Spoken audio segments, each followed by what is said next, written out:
the weeks leading up to the race. Decisions around the weather, the flow, discussions with the Environment Agency, Port of London Authority were pretty stressful. Hard choices had to be made, and paddlers were disappointed. We acknowledge that. People had trained a long time and they had their races either shortened or just not able to paddle. I'd like to thank the community for understanding and generally. For a crew to get out, to train, put in the miles, and then if we get the good flow again, maybe it can go. I was at devices with some experienced DW hands who were telling me without a shadow of a doubt the record was going by an hour. They were wrong. I'm not going to tell you who they were, unless you come and slip me some money. It was also a privilege to be at Westminster to see Tom and Keith finish. And I think the key moment for me was Brian being at the top of the steps, the first person to congratulate him.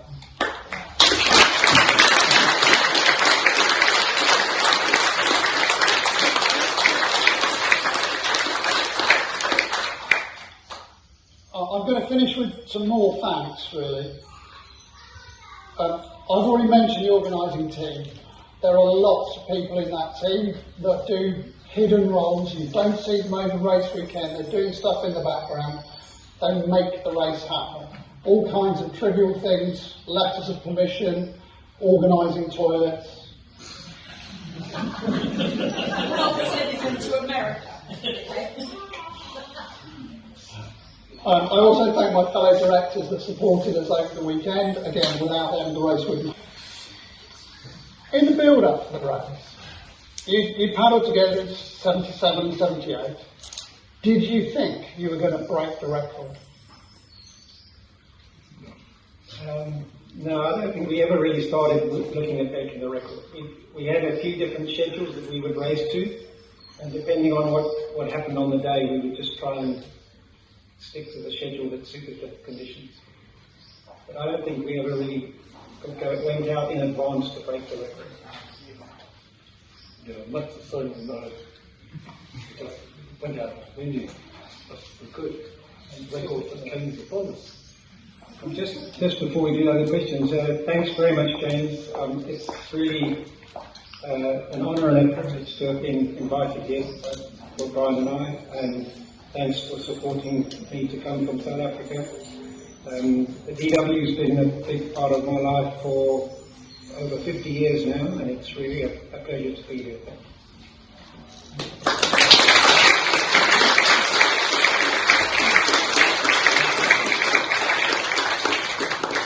So I mentioned that the record was only broken by 15 minutes. Do you two think it can be broken again?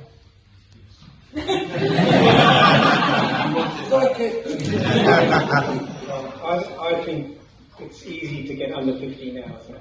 If you can, so much has changed over the years, and now the race. I think one of the problems is the race has been suffered from concerns over safety, and you came up with a great formula this year. If we can have a system where competent paddlers are allowed to race in the more difficult conditions, I'm sure the record will be broken a number of times. In the 70s, I think it was broken something like 6 times over the race, and that was because top paddlers were doing it every year. And if you have the top paddlers there every year, at least 1 in 3 of those years is going to be good enough conditions to break the record. So, I would think it's very likely that it'll be broken more frequently again now if things stay as they are.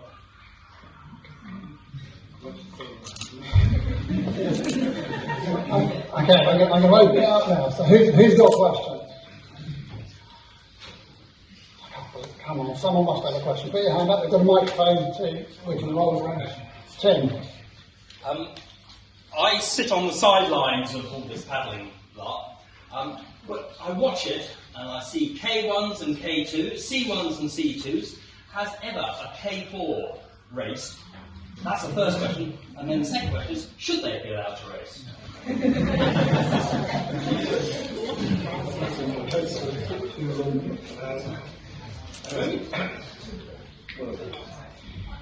You're going to use a million kids for it, right?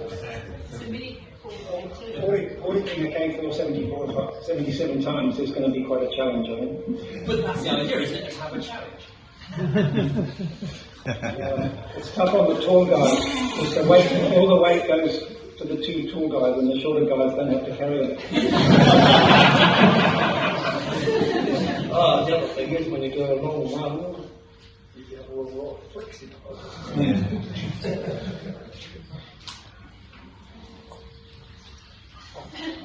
Go find some. Peter. I noticed when I watched the 1979 video, and I do that repeatedly, that you do swap places. Was it decided you would swap places, or you just said, once I'm tired, I'll swap a place?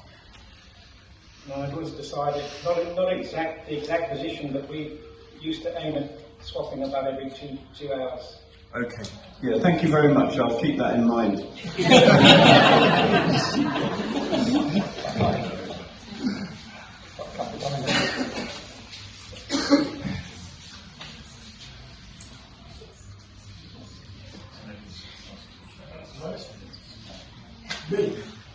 Hello, thank you very much for being here, and congratulations to Tom and Keith. It's awesome what you've done, and also to everyone involved in DW. You do and have done this year an exceptional job. I've got 3 questions. From your record-breaking one, what's your highlight memory and your low-light memory? And if you had winged paddles, would you have gone faster? Yeah, about 16 minutes.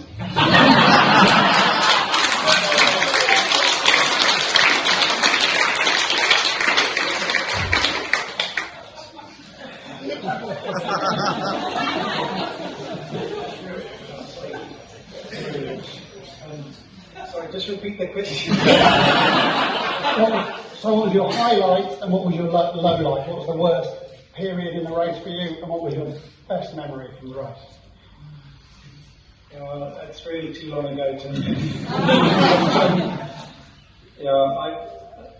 I don't know. It's during the race you go through bad periods. I can't remember where they were, but there's times when the boat just doesn't feel like it's going as well as it should.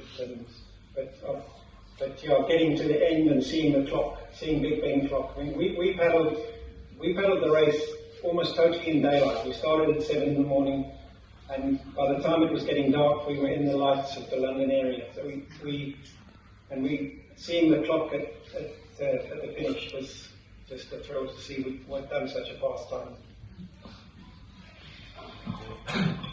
For me, probably 1975. That was because that year was really cold. Both, that the time we were getting down halfway, your fingers were actually starting to tingle. Your anorak is like a suit of armour. It's actually horribly cold. And like Tim was probably 79, it just seemed to go, like as Tim said. We probably do have our lows and high points during that race. But for me, normally, once I get past my low, I just seem to think, well, it's not far now. Just get that point, just think, I'm going to finish, no matter what. Okay, I'm sure another hand. Someone else had a hand down. So Ian, I think it's Ian. A quick question on what did you do for your nutrition plan? How did you eat and what did you eat? Sorry, what did we eat and drink? Yeah, so things obviously evolve and people do some newfangled stuff these days, including probably myself, but just interested to know what you had available at the time when you did it and how you tackled it. We used to make honey sandwiches and cut them into small squares and Mars bars and things like that. We drank Ribena. I think, I don't know if you still get that, but it's like a blackcurrant drink and something that's got another drink that had mineral supplements in it. And we just get fed a little bit as often as possible.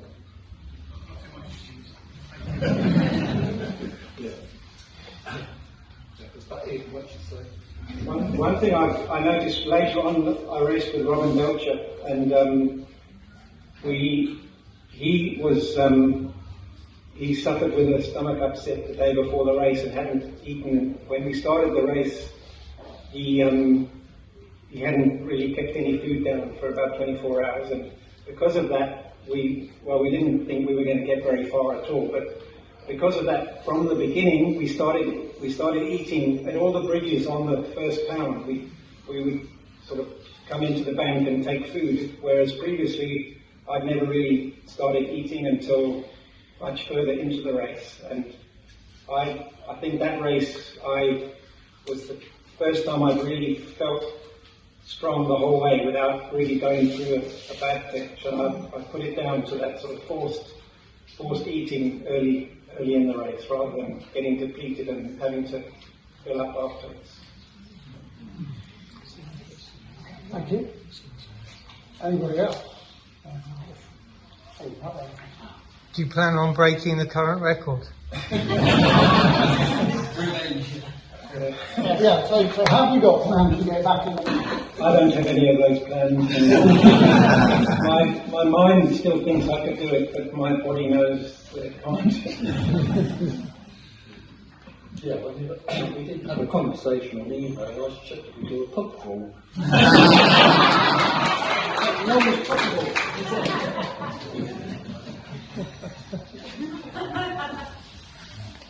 I've got a confession to make about the 1979 BBC film of the race. I don't know if you've seen it, but it was mentioned by the questioner there. If you notice in the race, there's footage of us looking like we're doing a flat-out 10,000 metre race going past Windsor Castle. And I can assure you, we weren't going that fast in the race. We actually filmed that some months or weeks after the race. We got our designer gear on again, and they went out in the boat and filmed us. It actually looks quite authentic, but if you look at it, we're going way too fast. Was it also staged that you came down the Weir side at Newbury rather than through the lock? No, that was allowed in those days.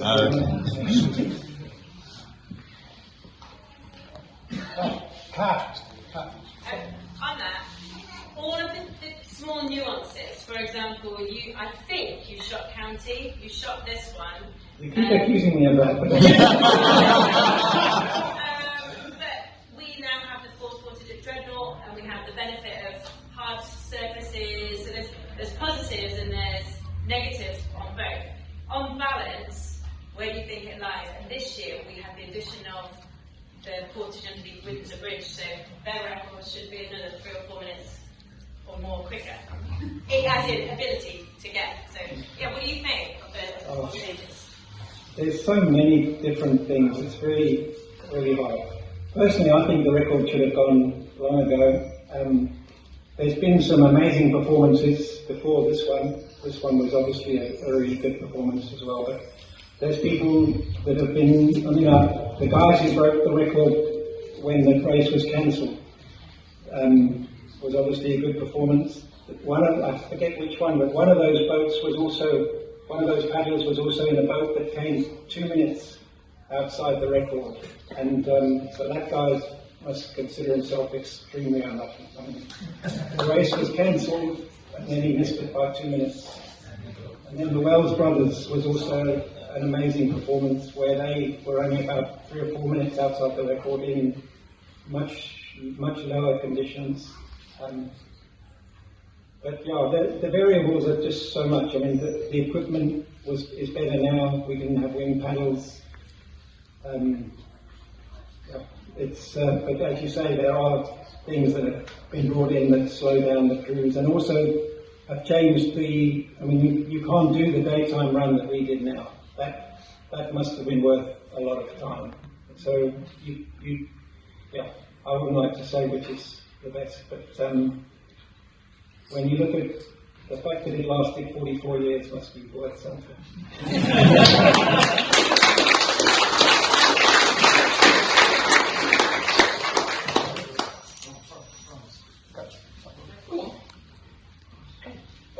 Well, what I would say was one of the problems with when you compare the canal now and then is, particularly on the first of Crofton, you could be able to ram the boat up the bank. That does save time, but then when you get back in, you have to get back into the canal, put your feet on the bottom of the canal, you end up with stones stuck in your feet, in your shoes. So it's much easier to get out, but it's more difficult to get back in. So, same way, coming up, going round the back stream here, back in just about the pub. In one theory, it'd be quicker to go round there, but then you've got to steer very carefully not to go into the bank. So, swings and balances. It's difficult to say.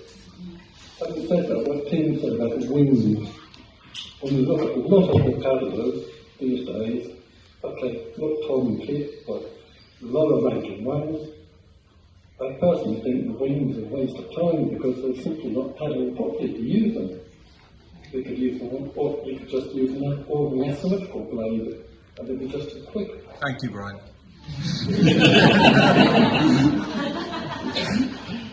Thank you, please. You mentioned the benefits of doing the daylight run. How much boat traffic did you see? A daylight run is very lonely. Often you're on your own, no more crew, but it did give you a clear run. The only disadvantage was we had more cabin crews, big boats on the river. I can seem to remember being getting rather angry with one of them. Because of the wash. I think there were maybe 2 times where we got not sort of swamped completely, but we got quite seriously affected by the boat washes. It was actually a beautiful sunny day, so the boats did come out, and that was a bit of a risk. Okay, anything else for Andrea?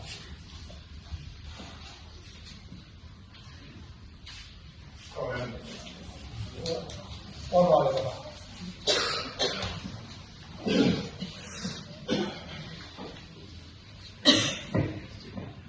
So I promised myself a big night out in London at the finish. I was able to manage one thimble to a beer, and I stumbled to the toilet and back. Did you manage a beer or not? Can you repeat that? Just repeat the question. I think it sounded like, did you go for a beer afterwards? Did you manage a night out afterwards, or did you go straight to bed finally? Well, you certainly didn't have a nice night. They're obviously lightweights. They did not go partying in London after finishing. I mean, that's just terrible. Final question from Peter. Here you go. Hello. Talk about support crews. I think support crews are really important to the race. I mean, we've done it either as support or in the boat knows that. Do you have any memories of your support crew? Did they mess up? Did their cars break down? Cars were much less reliable then. Any support crew anecdotes you could share? If you remember? We had a guy, Malcolm Cooper, has been our support for nearly all our races. I think he also supported Brian and Bernard when Brian broke the record in 1975 with Bernard. I think they broke it by nearly an hour. And he's been our support all the way through, and it's worked very well. We've never really had any issues, I don't think.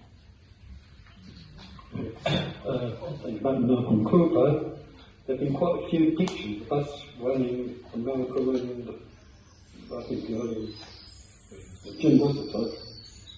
And Malcolm's always been a bit annoyed. He's been had Jim Wasserton's name rather than Malcolm's name. He's not on credit for On that point, did you ever swear in your support group? Why would you ask that?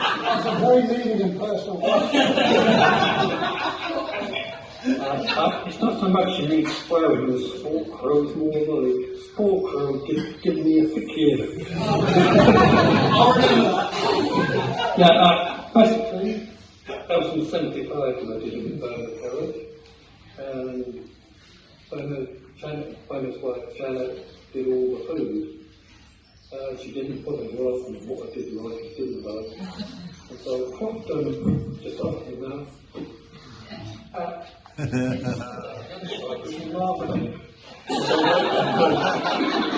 never got the care for that.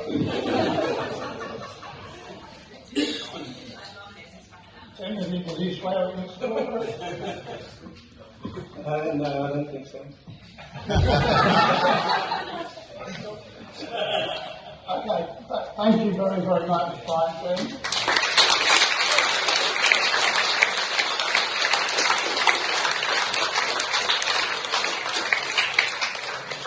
Right, so before we go on to the main prizes, we are just going to do our record certificates.